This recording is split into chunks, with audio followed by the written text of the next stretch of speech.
Hello, everyone, and welcome to this week's episode of the Coworking Values Podcast, the podcast of the European Coworking Assembly. And this week is a recording of an online panel on local co-working by our friends at the New Working Space Project. This is a gigantic research project on the geography of new working spaces and the impact on the periphery. It involves 90 research partners from 29 countries. It started in October 2019 and ends in September 2023. So that is 90 universities and other institutions across Europe researching co-working, maker and hackerspaces through to corporate labs, coffee shops, libraries, technical rooms and other creative workspaces. So it's a huge undertaking. And we picked this recording out of all the recordings available this week because in the last 2 weeks, as we've gone around in conversations, the word local has come up everywhere. And this session has some significant takeaways from every panel member. So Irina and Polly are active participants in our co-working assembly here in London.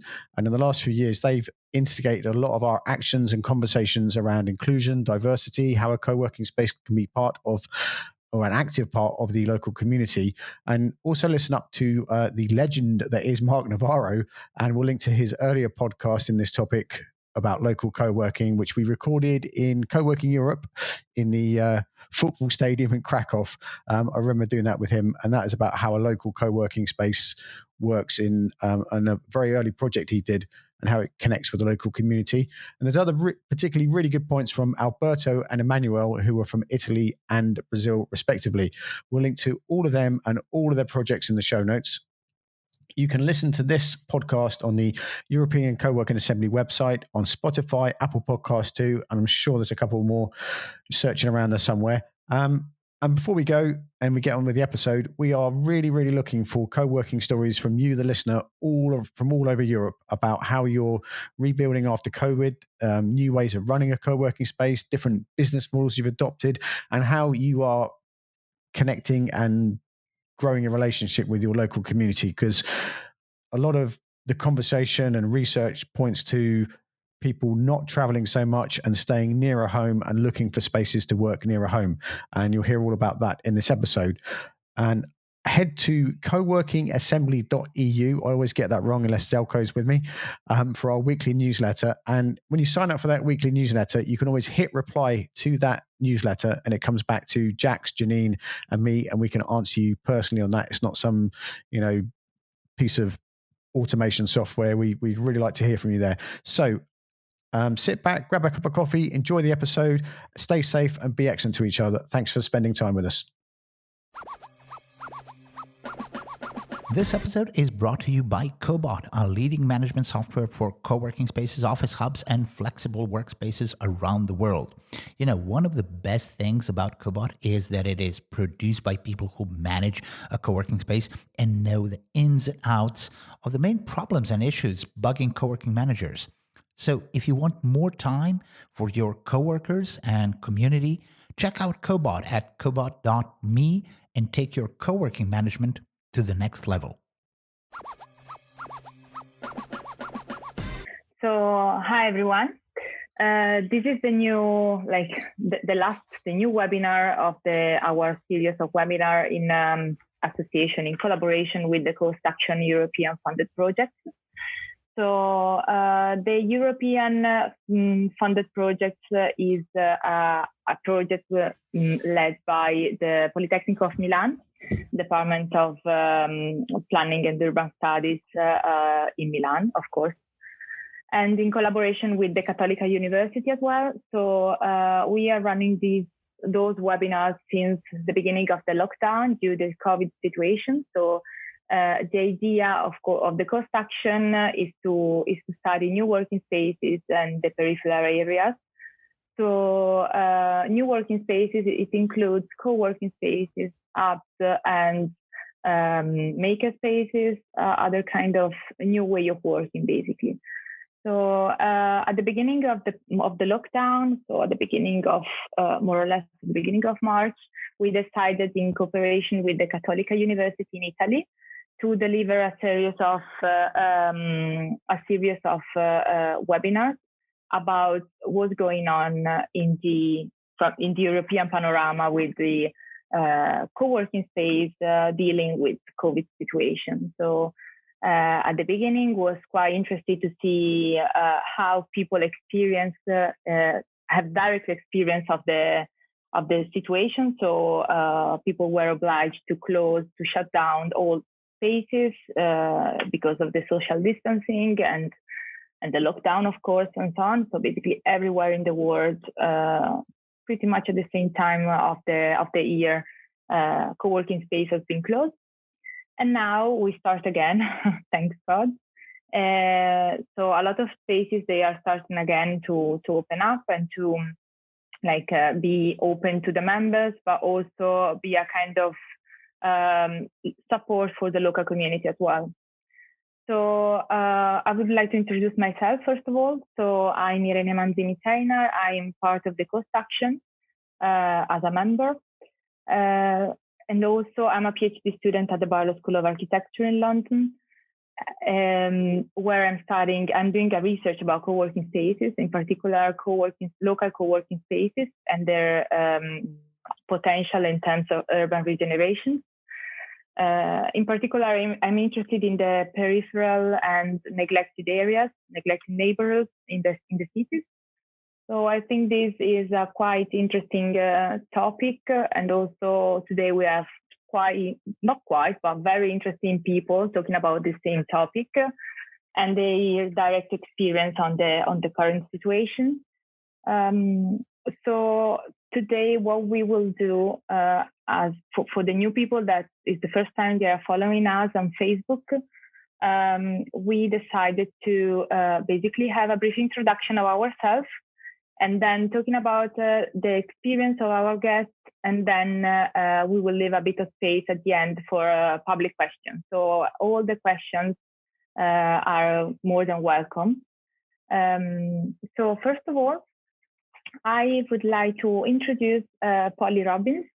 So of course, woman first. I mean, it's we are a minority today, but So Polly, she is working from Outlandish. She's also she's working for Outlandish, basically. That is a co-working space in London, in Finsbury Park.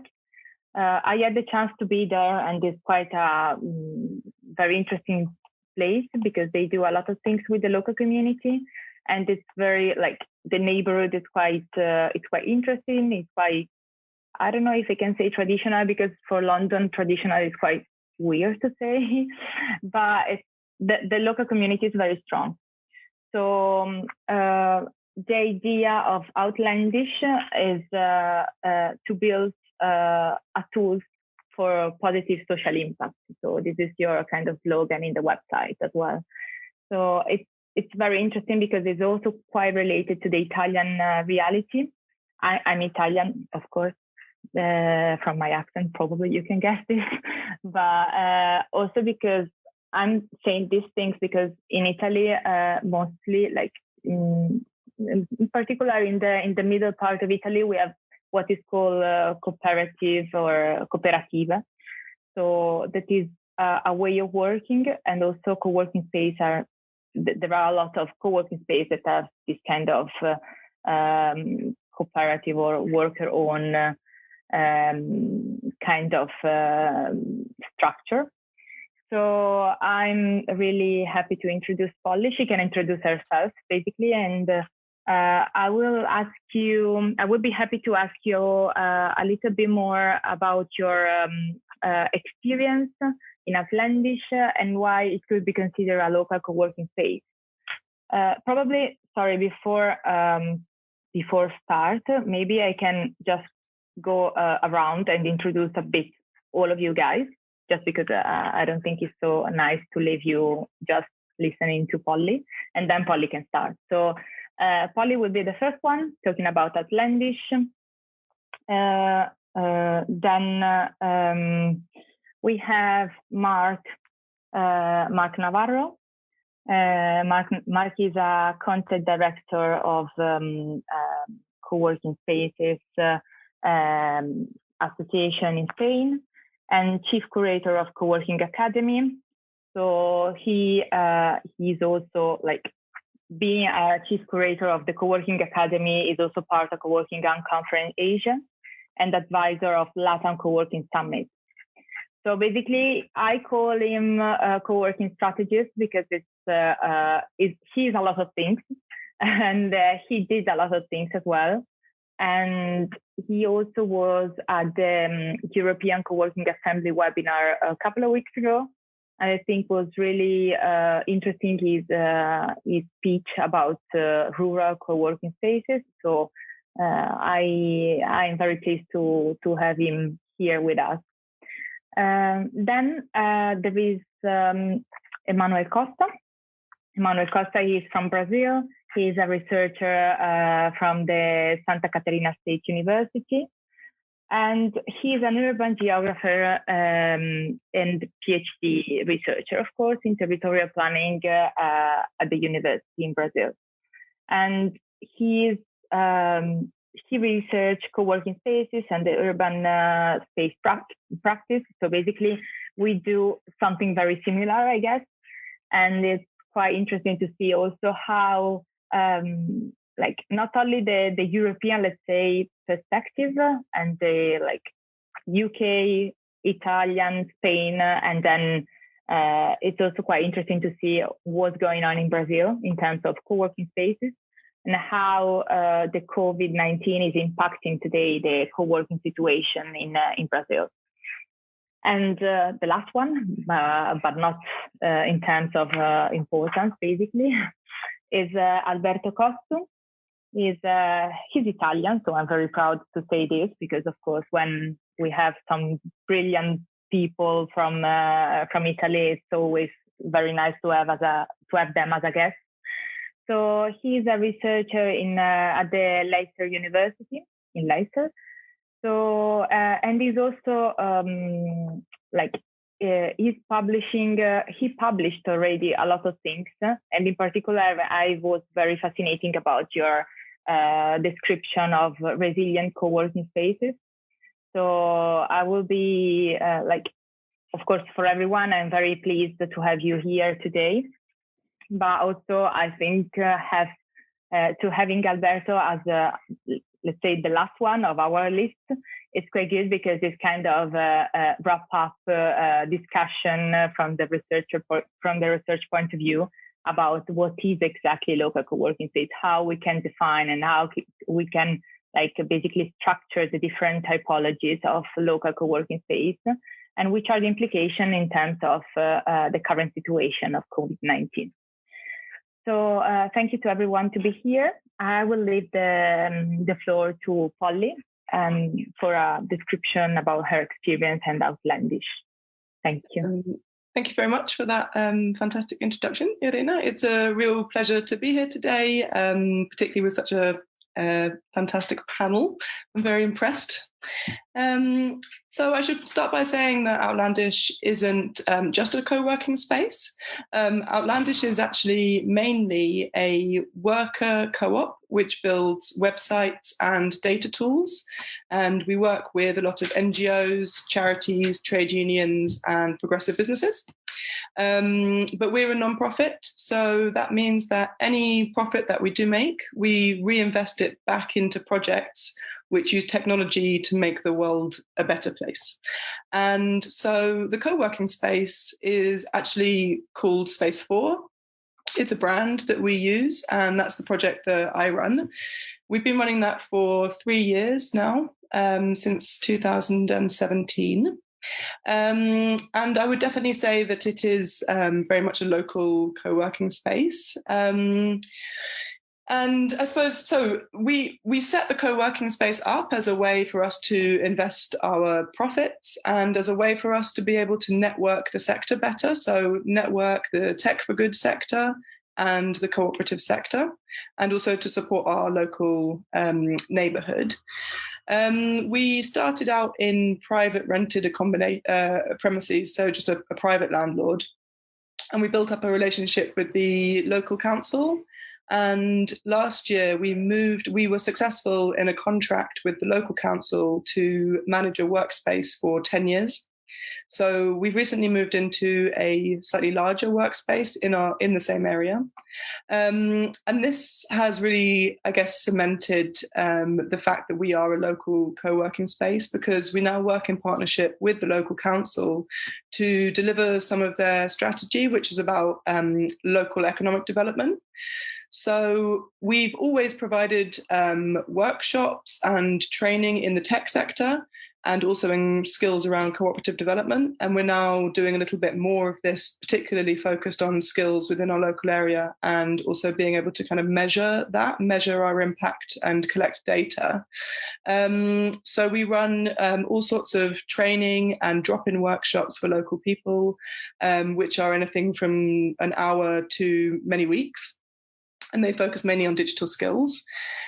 And we're also kind of working quite closely with the local council to kind of help them support new co-working spaces and affordable workspaces, and also for them to refine their local investment policies so that they can commission services locally and invest in the local economy, rather than having to use external businesses to supply their tech needs. As Irena mentioned, we're a bit of an unusual organization for our area. So the road where we're based is mainly small independent fashion businesses, many of whom are, I guess, quite you said traditional. Many of whom I would say are not adopting digital tools. So lots of them don't sell online, they don't have a website, they don't use social media. But so you might say that it's a bit of an unusual fit for us with the fashion shops, but it's actually proved to be really fantastic, because we provide all sorts of services and workshops aimed at getting these businesses online. And actually, Irene, are you happy for me to go on to talk a little bit about what we've done during COVID? Yes, please. Yeah. Oh, would be great. So it's actually been quite a fantastic opportunity for us to get to know the needs of the local community more. It's kind of had to accelerate the local council, and they came to us immediately to ask us to make some instructional videos for local businesses about how they could get their businesses online. And so myself and a small co-op who are based in the space, we got something up and running really quickly. You know, it was not the highest quality. We just had to do it in basically a week with a small budget. But we've now been creating videos for the local community about why it's so important to use digital tools and the types of digital tools that they can use. And we've run 2 webinars where we've had, I think, about 50 local businesses have come along to those. And that's meant that we've got a better understanding of what the needs are with regards to technology and business development in the local area. It means that we've also worked more closely with the council on a commercial project. And so I would say that so far it's been actually a really big opportunity for us to get to know local people better, and for us to kind of foster our reputation as a kind of socially minded tech organization. In terms of other opportunities that it's created, will you give me a nod when I need to finish? Yeah. Don't worry. You can go ahead. Don't worry. It's very interesting. In terms of other opportunities that COVID has brought along, of course, it was very stressful at the beginning, and we've been closed. We operate a pay what you can model. So that means that we've and that's been the situation for the whole time we've been running. That means that some people actually pay more than what we ask, and some people pay less. And that model has continued throughout the whole lockdown. And so quite a lot of people have continued to pay the full amount of their desk fee because they can.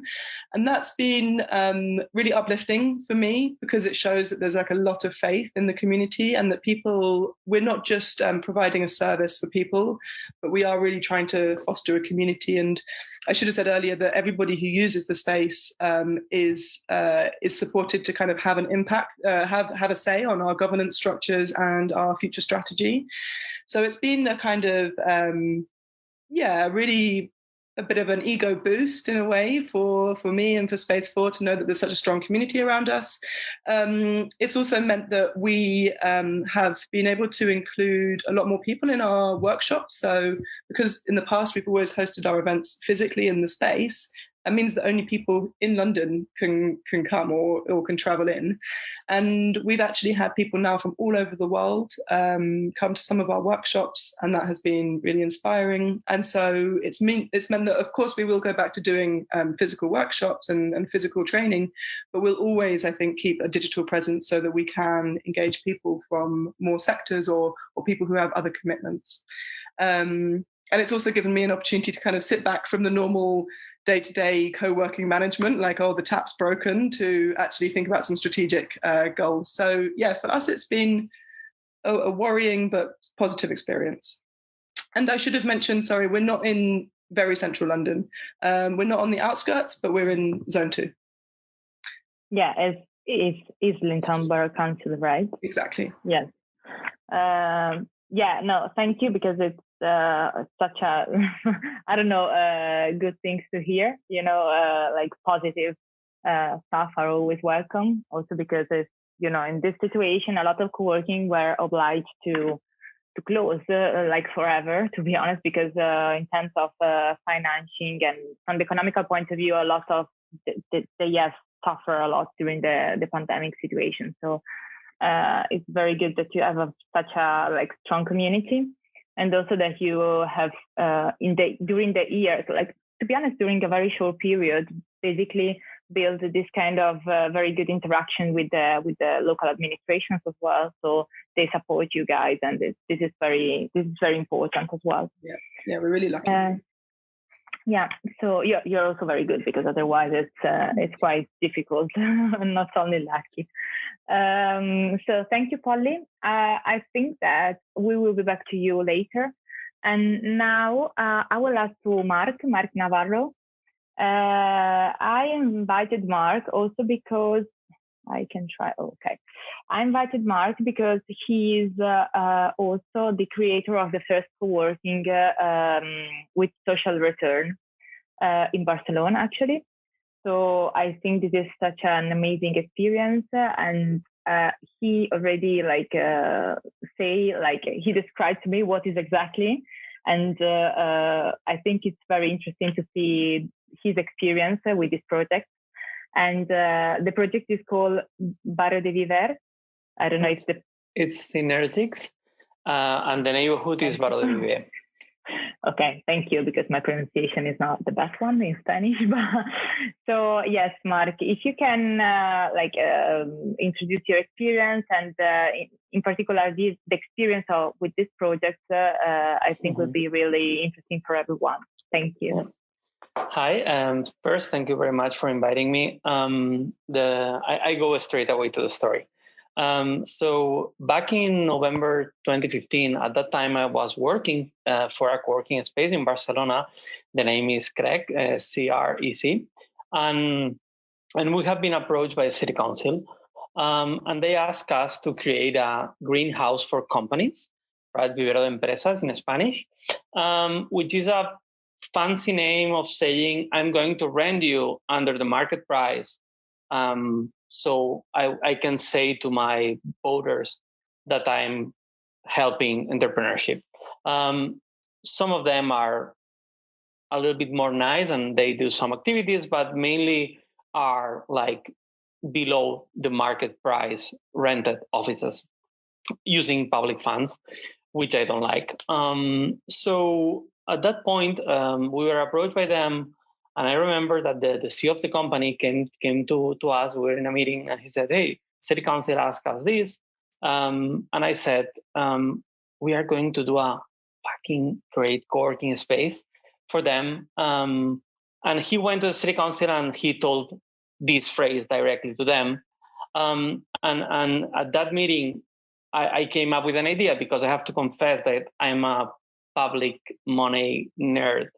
And I really believe that it's the money of the taxpayers.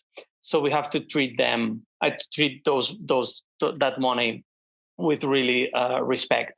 So my idea, it was there's a public service which is co-working, but it's not as essential as healthcare or safety that everybody needs it. And I think that in Europe, it's quite widespread, this kind of mindset. So the people who is receiving co-working, who's getting co-working paid with public money, they are privileged, right? So because not everyone needs it, it's not mainstream. So I think, in my opinion, they have to pay back to who's paying for that service, and those persons who are paying for that are the citizens. So my idea, it was really simple: is you get co-working. The co-working was organized by us, a private company working for the city council. Our expenses are covered by the city council. So the people who is getting that service have to pay back. How? By time. They have to work for the community around. And some of the payback, it was not like rocket science. The first one, it was designing a poster for the neighborhood celebration. But there was another one which I like it a lot. It was 7 members of our space working together to make Proyecto de Memoria Histórica. So they made a research talking with the old people in the neighborhood, gathering pictures and trying to cover all the memory of that neighborhood. So another one which I love it, it was, and I love it especially, I have to confess, because it proved that I was right. Because I said that the children of that neighborhood was the future, so we have to impact them really soon, so we can maybe deviate their trajectory just 1 degree, but it will cause a much bigger impact. And there was a coworker that he did something different for his professional life, but he was a nerd with robots, etc. So he did a robotic course, a workshop for the guys and gals at the neighborhood school, which their families can pay for that kind of teaching, that kind of lesson. So it was really cool because we had an impact. And at the beginning, it was difficult because, there are some spaces free in the neighborhood, so everybody wants those spaces to do whatever. And we were like strangers that arrived there and want to do cool things. But at the end, we were able to cause, to make, I think, a little bit their lives a little bit better. I don't know if you want to talk a little bit more in some issues, or it's just okay.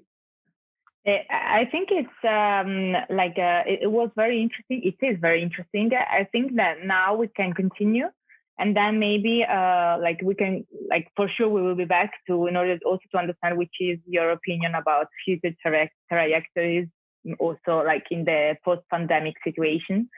Mm-hmm. So let's say, I think it will be so interesting to do some hypothesis on a project such this one about social, working with social return, how this can really challenge the post-pandemic situation in future months. So thank you very much. And I would like now to leave the floor to Emmanuel Costa. He's from Brazil. He's a PhD student as well, and he's studying local co-working spaces and the effects on the urban context. So I would like to ask, first of all, as he's basically the outsider, not because it's different, but because it's outside from Europe, basically. So also, Polly and Alberto, you are quite nearly there. Sorry, guys, but no, I can also say for myself. But anyway, Emmanuel, I really would love to know about what is the situation in Brazil in terms of co-working space and the COVID situation. So I think it's quite, I don't know how, first of all, okay, we can say, first of all, which is the,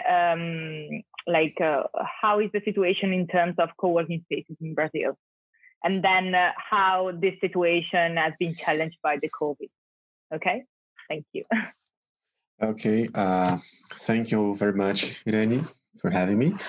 And also like to congrats Paul and Mark. This initiative sounds very, very interesting. And yes, it is a pleasure for me to participate in this debate and be able to contribute with a vision from the global south. It's a bit different, maybe, but I'm looking forward to see what similarities and differences there are between our contexts. I think it might spark some insights. So thanks a lot for having me.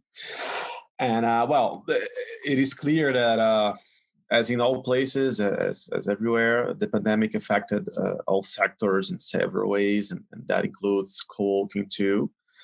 And regarding the way this pandemic landscape is connected to co-working here in Brazil, well, first of all, maybe Brazil as a whole is a quite large focus because it's a very big country, and we have several regional and local contingencies here. So it is safe to say that there's a lot of Brazils inside Brazil. But from my perspective, and I speak from Florianópolis, a medium-sized city that is top 3 national hub in the IT sector. And we have here the highest density of co-working spaces per inhabitant in the country. So co-working here, it's quite a big of a deal here. And from this perspective, I have had conversations with managers and partners of co-working spaces, and I've been asking around how is the situation after the pandemic. And I think that the best way to summarize, there's a lot of stuff happening, but the best way to summarize this, I think it's from 3 main aspects. And the first aspect regards the solutions that co-working spaces have found to continue provide the services and keep the business alive. Sadly to say, 2 co-working spaces here have lost the battle to the COVID-19 and had to close their doors for good.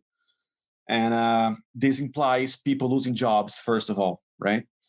But even with those spaces who are still living to find another day, they are operating at reduced capacity, and it may also have some consequences in downsizing staff or breaking contracts with suppliers and that kind of thing, which is also bad for local economy.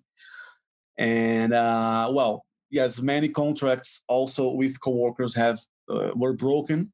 One co-working partner even told me that he lost 70% of his revenue. So by February, he had a full house with a considerable waiting list for people wanting to get a spot at his space. And now he just lost 70% of his revenue. So this is a shock, right? In 3 months. But I think that the most common solution for the moment that co-workings here have found is, of course, reducing prices for customers and avoiding losing accounts.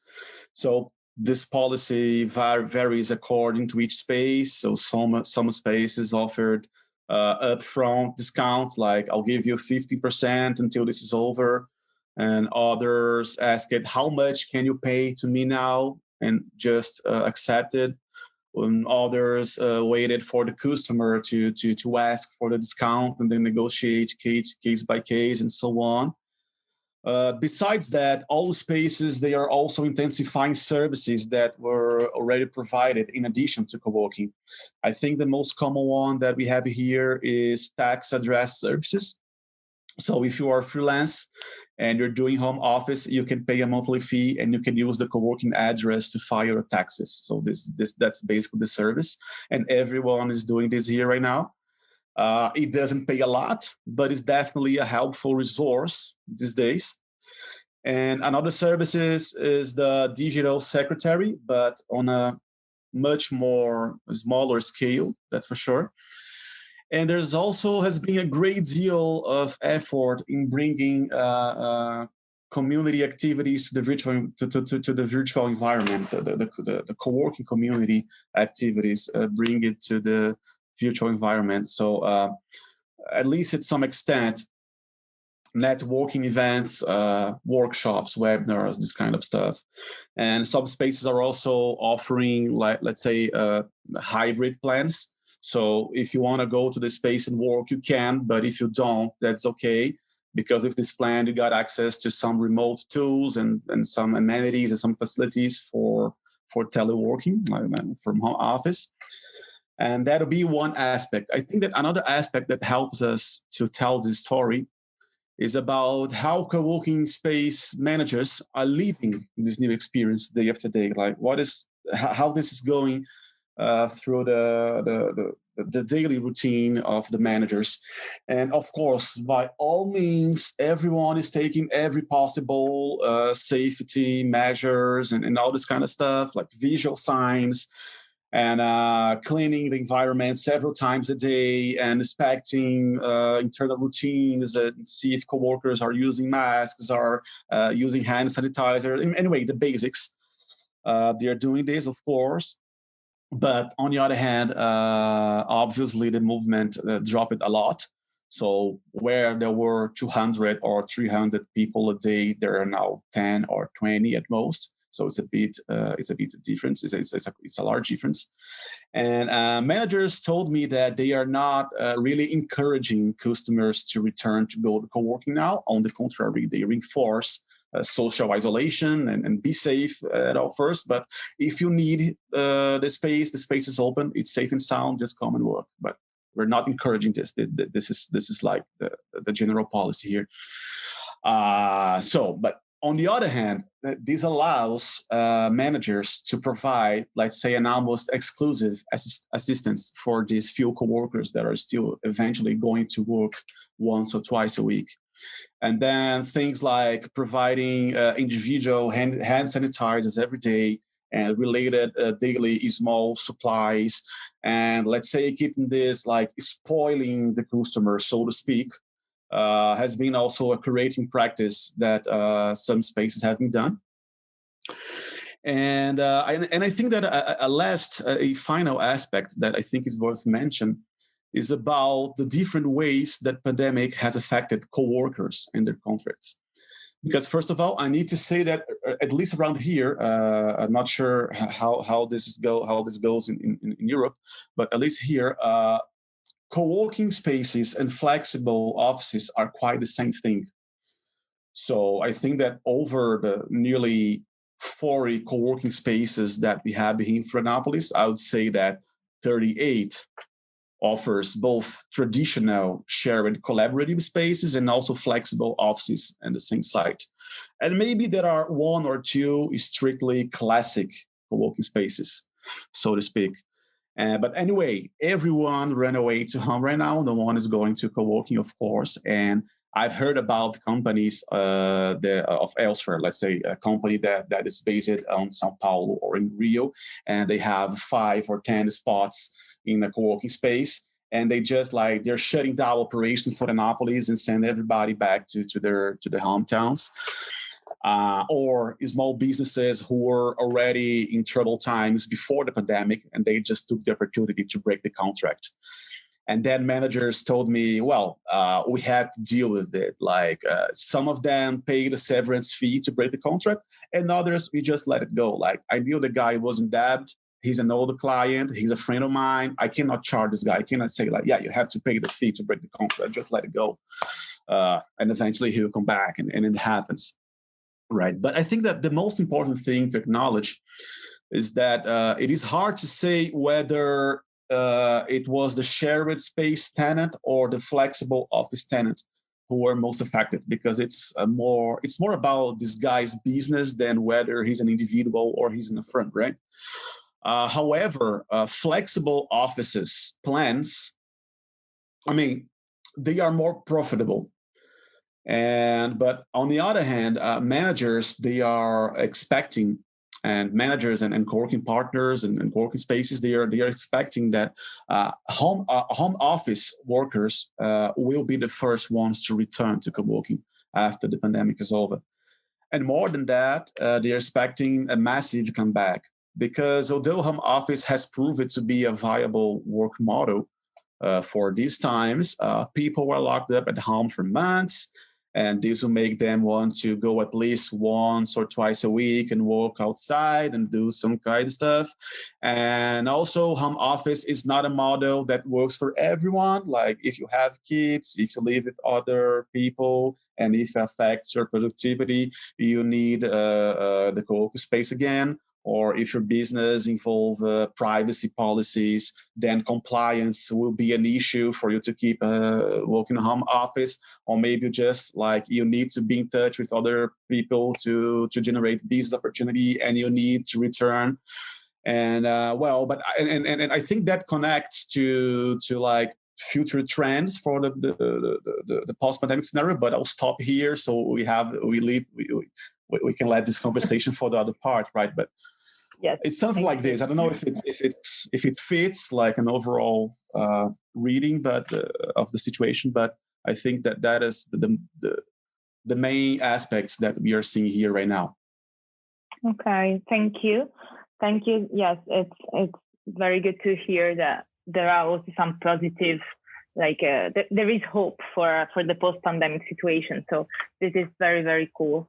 I now will leave the floor to Alberto.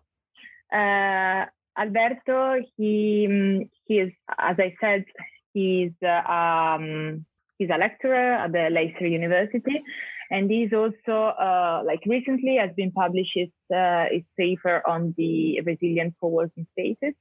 So first of all, I would love to hear more about what do you mean as a resilient co-working space, and then I also take the opportunity to ask you to start again. So to ask you how basically, in your opinion, COVID-19 has impacted the future trajectories of local, or let's say resilient co-working spaces. Mm-hmm. So okay, yes, I'll try to do my best. So thank you for having me here. And of course, something that I would like to start saying is that the paper you mentioned, it's called The Third Wave of Co-working Spaces, was done jointly with my dear friend and colleague, Alessandro Gandini, who, by the way, I don't know if he's listening to us, he was the one of the two, since we have two case studies in our paper. One is a rural space in the south of Italy, which I have done the ethnography on and done my research on, while Alessandro, as he was living in London, now is in Milano, he did his case study at Outlandish. He visited the space, he managed to get something there. So it's interesting to have all of this connection. So basically, I will try and say very briefly how we came to speak of resilient co-working spaces. At the same time, we define them as co-working spaces who are in a new phase, who are entering a new phase.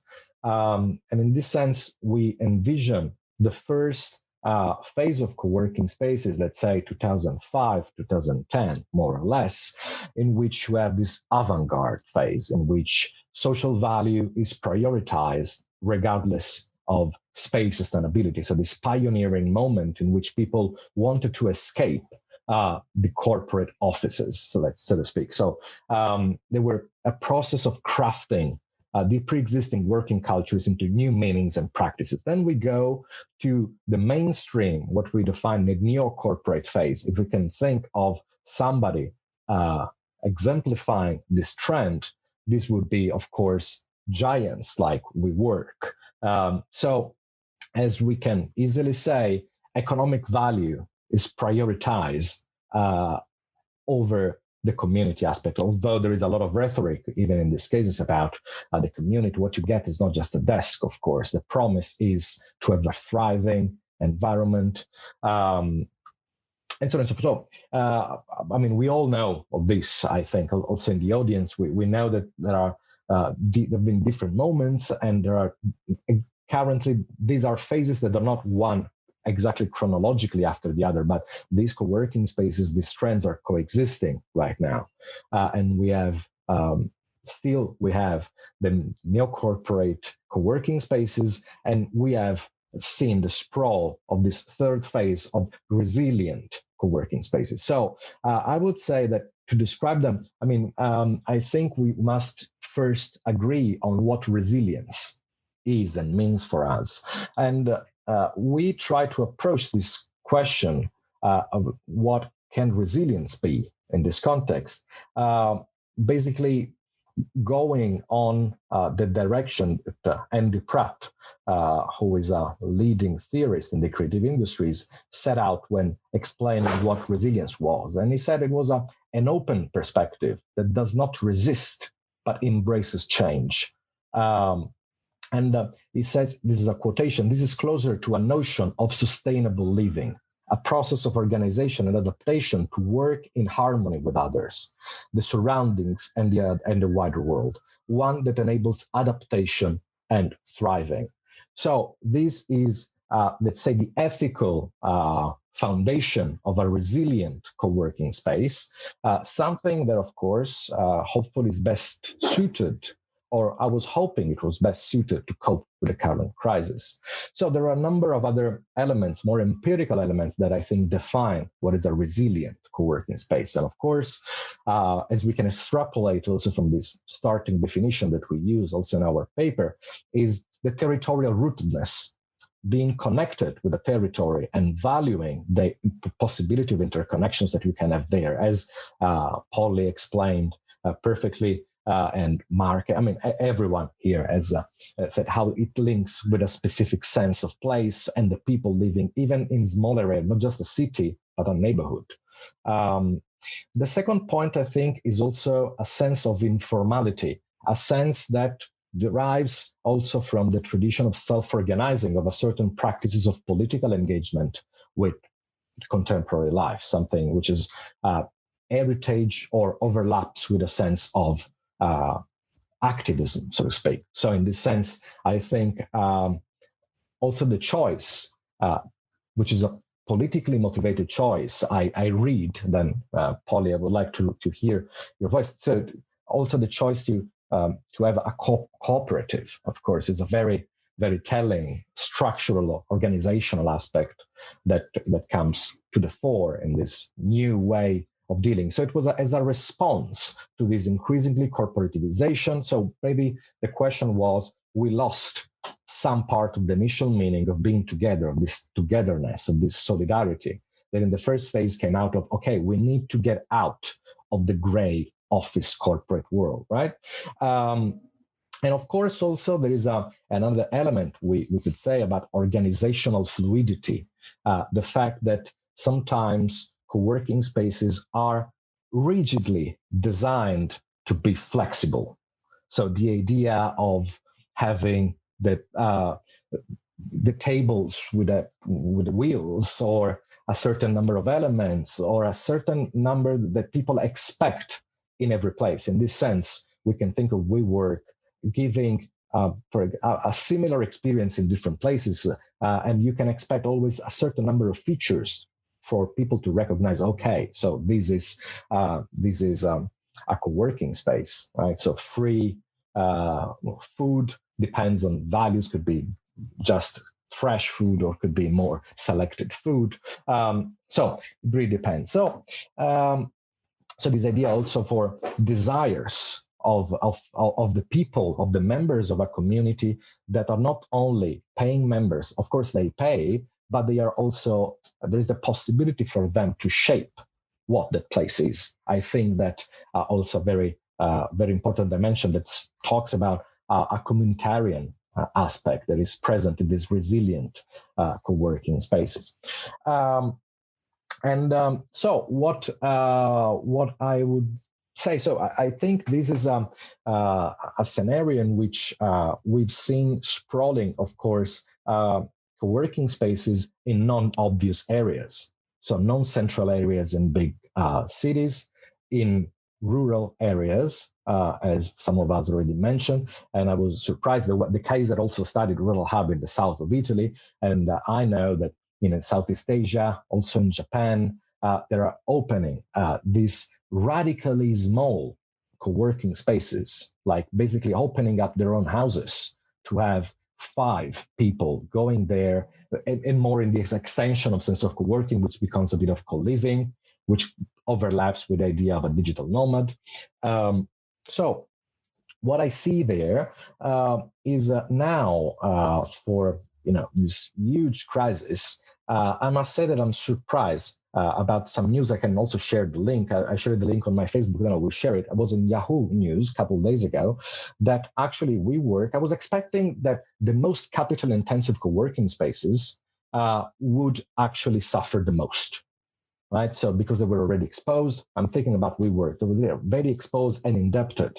The main investor, SoftBank, has been skeptical of the management. Now it's the moment in which WeWork will collapse.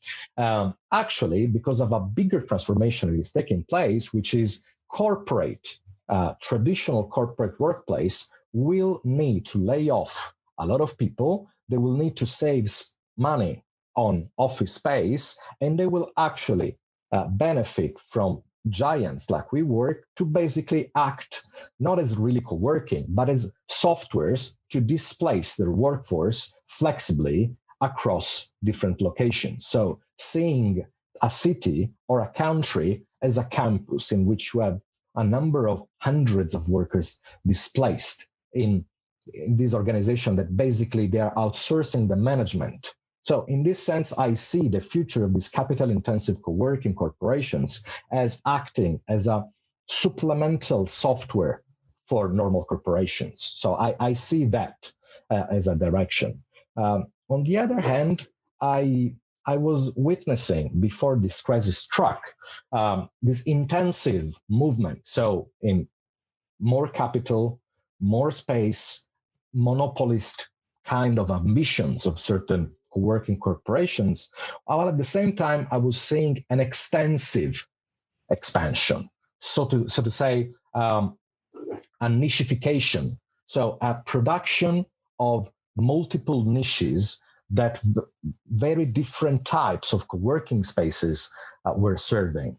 And these, I think it was a sign of the vitality of the co-working movement that I could witness at the Co-working Conference Asia in this multiplicity of forms. I'm talking about co-living. I'm talking about co-working in London that match with psychological support and training. For example, like, are you an exhausted worker from the corporate world? You come here, you work, and you get some session of psychotherapy, so to speak. Are you a family? You want to move to Thailand? Yes, we offer also the crash or kindergarten.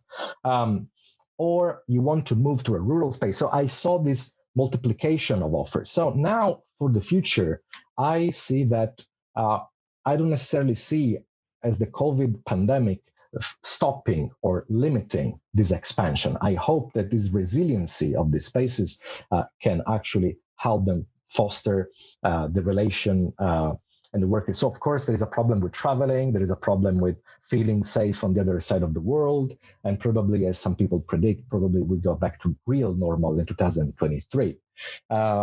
So this could probably wildly predicting, probably could see an expansion of these co-working strands more in a local way. So there is probably will be less of a digital nomad, but more people will actually see reconfiguring their work. And it's also because of many workers that tried smart working, many people will increasingly do smart working, probably staying in their cities or who knows, actually moving for good in other countries. So this is in the realm of speculation, so to speak. So I close my mouth for now. Thank you very much, Alberto, and thank you, because it was really interesting from my point of view, but also I think from the point of view of everyone here and also on Facebook who is following us. Just because you mentioned the local co-working and you mentioned outlandish, I would like to go back to Poly. Just to not start again because we don't have time, but just to have like a bit just a couple of minutes talking about which are in your opinion, in not only in the Poly opinions but in everyone's opinion, the trajectory for the future, and in particular for Poly for outlandish, which I don't know. Are you taking in place any kind of, some discounting for local community? What are you doing for to deal with the post-pandemic situation? Yeah, so we already have a pay what you can system, so we don't really need to discount it further. I just thought everything that everybody just said then was so interesting, and so I want to say loads. But I think that one thing that we will see, well, of course, we will see spaces like mine, I think, will benefit because we're not right in central London and we're not very large. So people feel comfortable to come there. They can pick their kids up from school or they can cycle, and they don't have to travel into London on the tube. And so I think that there'll be lots of positives from that. One thing that I think is going to happen, and hey, I am not an economist, but it does definitely seem like there is likely to be an economic recession. And that economic recession, I really don't give a damn about the digital nomads for them. I mean, they're great, but I'm more worried about the communities who are already massively marginalized. So people who are coming out of school, people who are already in precarious employment, people who are now using services like Uber or TaskRabbit, and they already are existing on very small incomes. And those types of people are going to increase. And at the moment, they don't always have that much access to co-working spaces or accelerators or incubators. And I think that this is now a time where we have to kind of coordinate how we're going to support those people who maybe aren't already in our communities but will be unemployed, because we have so many resources, including our existing communities, our skills, our spaces. And I think that there is a huge amount of opportunity and also need for co-working spaces to boost employment, and that will help their local areas and also their sectors, whether they work in tech or the creative industries or anything. I don't know exactly how we're going to do that, but I think it's a really exciting thing to come along.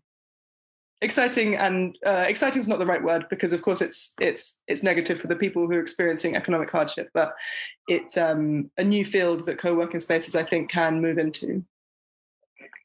Yeah, I think it would be a kind of step-by-step for everyone, basically. So we will see. I think nobody has experience of this situation, so nobody can have a right or wrong answer to this.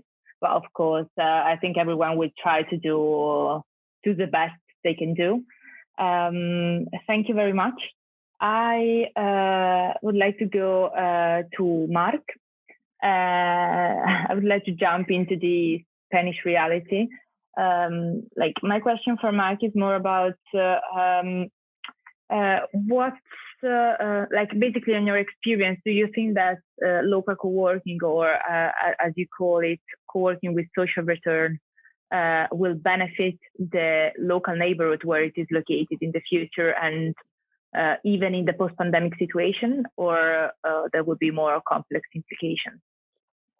I mean, it could be four. So it will actually do it even in a greater way in the future. It has been mentioned by Alberto, but there are a lot of actors. Actors. I don't know if in English they use this expression. There are a lot of people from the real estate industry, big players talking about this. There was an article in Fortune, I think today, from EWG CEO, co-founder, and millionaire who runs it, that he was explaining that they are in a better position than, for example, WeWork to handle this post lockdown situation, because they have not only co-working spaces in the city centers, not only co-working spaces in the main cities, but more widespread. So if a guy like this, no offense taken, but if a guy like this, that it's like with big players, big numbers, not with the kind of co-working that we know and we understand, but with a different kind of co-working, with an absolutely different mindset, a real estate mindset, which I have worked with, and it's completely opposite of what we do. For some people it's better, for some people is worse, but it's there. If for these guys this is the right way to go, imagine for regular people, freelancers, really small companies. Any of you is willing to commute for 1 hour in public transportation to go to their workplace? I mean, it was a bad idea before. Right now, it's even worse idea. So there are other players like, for example, the Instant Group that they are talking about hubs and spokes, so that the companies will have like a main office, like the headquarters, and then they will have a lot of spokes located close to their clients or close to the home of their staff, right? So they try to avoid this kind of commuting. So before, everybody liked or preferred to go to the city center because you have a lot of services. It's the shortest distance from everyone if you have a really widespread staff. But right now, it's a moment of rethinking things for sure. As you said, none of us has the crystal ball, right? We cannot read the future, and this has to be how long it will take to have a vaccine. If there will be some small spikes of the virus next winter, maybe even this summer. So how all the health situation evolves, and also the medical solution for it, like having a vaccine, sooner or later will impact. Regarding local co-working, for sure it will be better, and I think that for co-working in general, it will be much better in 6 months, 9 months, when we end this year. What none of us have believed that it was going to be like this, right? Can we remember that in 2020 goal, we never expected to be like this? On the other hand, for co-working with social return or projects which, and I'm for sure that Polly, he said that they have discounts. And I think that co-workings like her, because a friend of mine talked about Polly's project and how great they are and what they do. You have discounts for members to help them, and you find a way that that's not unfair for others, making them having collaborations or this kind of stuff that all good co-workings do. But on the other hand, social co-working have that for everyone and try to impact the final public. It's kind of different from a indie co-working space, and we have to find the balance. So public co-working spaces should not compete with private ones. They should be some sort of introductory level, right? So they can go there and avoid the fees that the private ones need to work and to pay the expenses. And on the other hand, act as some sort of jumping, of like a trampoline, so they can go to the second step. And that would be really cool. And it's actually working like that. And in Spain, some of my colleagues copied me, and I helped them, and I'm really happy about that. Don't take me wrong. So it does show that this model makes sense. Also, the Barcelona City Council asked the company I was working for to create second co-working space of this kind in another district. So it's a model that it's working, and I think that this kind of co-working spaces run by individuals or groups of individuals who care about their community, it will be much. They will be much successful in the future. The only thing is that we have this absolutely huge impact that the lockdown have. We have been struck by this, and this will make the next month a little bit more difficult. So I hope that most of them can survive, because the future looks great if we are able to help each other and withstand this impact. Thank you very much. Thank you. I don't want to I want also to hear the voice of the last two people regarding this, the future trajectories.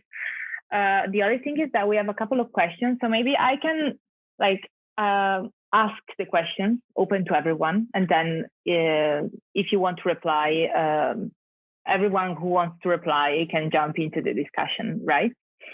Okay, so basically we have a question from Hector Taylor.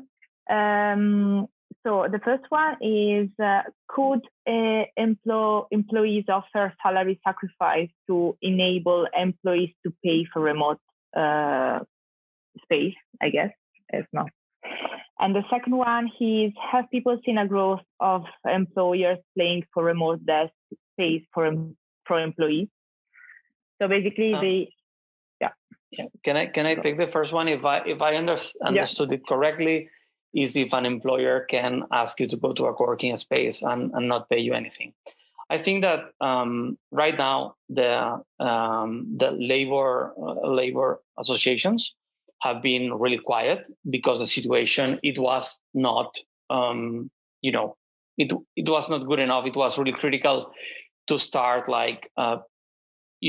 asking for benefits for the workers which have to be working from home. But in the future, for sure, when this new normal becomes the new normal, which, by the way, in Spain is not like this because children we don't know if they are going to come back in school in September. So if parents have to take care of them, there's no new reality. So when this happens, we have to think about it. And for sure, labor associations will fight that, because if they are asking you to work from home, and there's a lot of people talking about this, you have seen your electric bill rising, you have been your food bill at home rising, you have been all the expenses related with home rising, and for sure you are paying a mortgage, or you are paying for your flat to the bank. So you are forced to use certain square of a space in your home for work, and the companies must pay for this. You cannot give your home for free or increase your expenses for free. For sure, some companies may try to be, hey, but before you had to commute and you spend a lot of money. So then, I don't know, depending on each country regulation, this will be legal or not. But on the other hand, for example, we have a regulation about a workplace. How much light should we have in the surface of the table? How many wheels does the chair have to be sure to be safe, and all this stuff. And that is something that companies cannot just skip. That's mandatory by law. So we have been fighting from the Industrial Revolution to get better working conditions. So this will for sure have to be granted in the future. So I think, and this is the nice part for co-working, for a company, it will be much easier to assign them a budget for a co-working space than to do at this employee home. So for sure, and this is a discussion that must have a national level, because the regulations are not the same, right? For example, in Europe, this is very common, and the people will have this kind of mindset, but maybe in the US, it's something completely different. Maybe in Latin America, it's something completely different, because they tend to see Europeans as this kind of people that always try to grant the employees' rights. But I'm happy that we are like this. So I think that this replies the first question. Thank you. Thank you, Mark. I think so. But anyway, you will be free. The live will remain on Facebook, on the Facebook page. So you will be I really encourage you to reply to the questions on the chat, because we have more of this one, but of course we don't have time. I just want to ask to the research side, so basically to Alberto and Manuel, what they think about future trajectories, and if it will be possible for employers to reply to the questions first of all, and but also I think it's quite related to future trajectories. So what will be the like, of course, you should guess because nobody knows, but what will be the future situations for co-working space, and particularly if like peripheral co-working spaces will be like in a way kind of benefit from the current situation. I don't know if who wants to start. Yeah. Okay. I know. You want to go, Alberto? Please. No. You can go. Fine with me. I follow later. Okay. Thanks. Anyway, yes. I think that, like I said, managers are expecting that independent people will be returning to co-working before firms, before employees. And but as to firms, it is definitely a trend here. But you want to know the truth? Hardly anything will happen before next year. Hardly, at least for the firm landscape. And I was told that larger companies are asking around, how does this co-working model works? What co-working does and does not for my firm? Do I need a flexible office, or can I put my employees in a shared space with other people?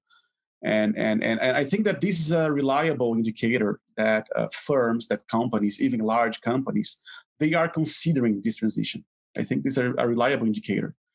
And but they need to think about it.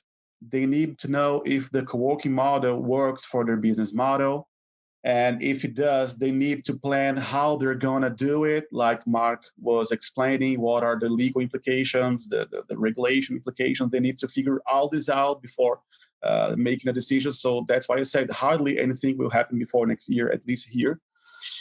And I think the main issue here to attract companies to co-working spaces, I think that there's a key aspect that is about culture. Like the question is how, if I was an entrepreneur, I would be thinking, how do I keep my organizational culture if I start to work remotely or sharing the workplace? Or how do I maintain my company identity if I'm moving to a co-working environment that has its own identity and it's a stronger one? And it's regardless of WeWork or of a rural co-working or a suburban co-working. Like co-working environments, they have a pretty strong identity. And how does it mix with the company identity that are looking to this transition? And I think that's the two million dollar questions for the moment.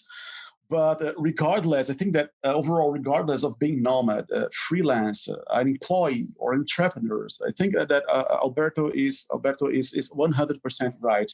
Location matters and matters a lot. And let's say if you can live at a walkable or a cyclable distance, or if you can call a taxi or Uber once in a while and it will cost you a bargain, then you can think about not having a car to work, for example. Or if your child study at a school close to a co-working space and you can organize a routine for working while your kids are in class, it's still a win-win situation, right? And then, let's say, and this is something that I was discussing yesterday with a partner, a co-working partner, and he's saying so let's say that you save it a couple of hours every day doing this. By the end of the month, you save 60 hours. It's almost 3 days. It's a pretty good deal. And then location really matters. Location will be an issue, of course. But I think that it's not an agenda, but of course, we had to separate. If we're talking to the independent worker, he can already start thinking about this. Maybe moving to a co-working that is near his home, if there are more spaces opening, and if this is a trend that will be spreading. But if you are an employee, or if you own a company and you have 20, 30, 50, 100 employees, you have to figure it out, this kind of stuff I said, legal stuff, of course, how can I legal operate remotely or spread? but also what does it tell us for my company culture, identity, and all kind of stuff. And then I think that once this is sorted out, and that's why I said it will take some time to happen. Maybe this location this location pattern, I think it will be a topic that certainly will emerge. But again, like this is we're trying to foresee the future, like, and we are no wizards. But yeah, I think this will be pretty much what I see, what I can not predict, but what I can see happening. Like this whoever is independent will be starting now, and whoever is a firm will have to go through this process. Thank you very much. I will. Of course, everyone is guessing here, but probably, I don't know, in 1 year we will meet again, and we will discuss about how, which was the degree of, which was the level of guessing, and what will be real. We should have placed a bet on it. Yeah, exactly. we can bet money as well. So yes, just to not wrap up, to close this session, I want to ask to Alberto to do this for me, not for me, but to have the last comments on this regard. So what I would like to do actually is to talk about a story. I think it sums up a little bit these histories of resilience. I think they can apply quite well as well in these pandemic times. Also, in the comments on Facebook, there was Bernie Mitchell who said, "I've been to Rural Hub," and I think he shared a folder with photos. I've been there many times. They are dear friends, and I'm not sure in the article if I went in all of these details, but I can tell you definitely more in this. Okay, so imagine that Rural Hub is positioned in the mountains. There is Naples in the south of Italy, then there is Salerno, which is a bit south still, and then you have some mountains over there. So it's 10-15 minutes to a high-speed train that basically connects Italy from Salerno, Naples, Rome, then you go Bologna, and then you go Milano, right? So it's a very high-speed train. So it's kind of easily connected. There is an interesting university doing experimental stuff there, and there is local communities that are young people, especially in high school, who do not really have access to many interesting things. So it tells a story of how this, and is like many others, also many others of the people that are speaking here are representing of connecting fruitfully with the local space in a very informal way. Like we used to make events in that place, and the local youth would come and take a camera on the shoulder and start learning and filming, editing, uploading stuff on YouTube, on Instagram, create presence for the event. Actually, it was an informal way to upskill an otherwise difficult way people living in villages of 500 people, 1,000 people, where you do not have that we ugly sociologists call social differentiation. There is not enough people to have that kind of different roles and stuff. So what happened is that I think Rural Hub already had a hit of pandemic proportion in economic terms during peace times. So what happened is that they had applied for public funding. Okay, so here we have, again, this issue of private funding, public funding, or community self-sustaining support. So the idea was, okay, we're going to get a lot of money, talking, I remember, hundreds of thousands of euros, probably €1 million. And they won. And they started spending money, and the Italian system is so bureaucratic and so crazy that you win money. Your project is good, so you're entitled to have that money. But paradoxically enough, you have to ask banks to have the money, place the guarantee of that public loan, and then you spend the money and then you get it, right? It's kind of weird. What happened is that for a bureaucratic problem, for a bureaucratic issue, Rural Hub, they never got all the money, and the most of it, they never got it. And so this, and they managed to stay alive. So I think these talks about this kind of octopus style. So of course, public funding is one way, and probably in Italy is not always the best way. This applies to different contexts, and because it exposes you to political dependency, it exposes you to bureaucratic madness. At the same time, it weakens you because if you don't get it, normally you would fall. Then why Rural Hub did not fall? It did not fall because it was based on a web of dense relations of people who were putting there some kind of, let's say, voluntary work, let's say, and they were finding other ways to valorize. So kind of hospitality sector, having roofers, like having youth going there to stay on the countryside, learn agriculture. So because it was a space, it was a hack space. So you would have courses to learn Arduino technology. You would have courses on recognizes the herbs in the woods, making proper bread, something that now is like super up and coming. It's been like one of the major hipster trends. So it managed to survive because of the local and the support it had built on a network of sympathizers, right, and a network of volunteers. So, and also this talks about also the temporality they were working on. They were working for years, and they established relationships with the territories for years. So, for example, there was this event that was created not exactly where they were, but 1 hour driving on the south in a very, very remote location. And so that was the occasion for promoting the local territory again.